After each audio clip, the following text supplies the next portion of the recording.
ఆంధ్రప్రదేశ్ ప్రభుత్వము నల్లమల్ల సాగర్ డిపిఆర్ తయారీ ప్రక్రియను వెంటనే ఆపాలి. First condition. రెండవ కండిషన్ ఏంది?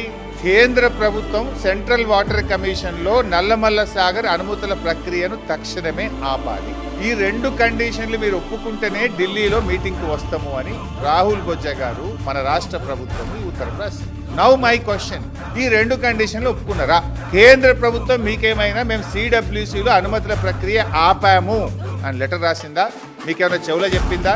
ఆ కాగితం బయట పెట్టండి. నంబర్ 2, ఆంధ్రప్రదేశ్ మేము Nallamala Sagar pre feasibility report తయారీ ప్రక్రియను ఆపేసినము అని ఆంధ్రప్రదేశ్ మీకు ఏమైనా హామీ ఇచ్చిందా? కమాన్ బయట పెట్టండి. మరి ఈ రెండు జరగకుండా ఇలా మీటింగ్కి ఎందుకు పోతున్నారు? ఈ రెండు జరగకపోతే మీరు మీటింగ్కి ఎందుకు పోతున్నారు? అంటే తెలంగాణ నీళ్లను ఆంధ్రాకు ధారా దత్తం చేయడానికి పోతున్నారా? రేవంత్ రెడ్డి గురు దక్షిణలో భాగంగా పోతున్నారా? తెలంగాణకు మరణ శాసనం రాయాలనుకుంటున్నారా?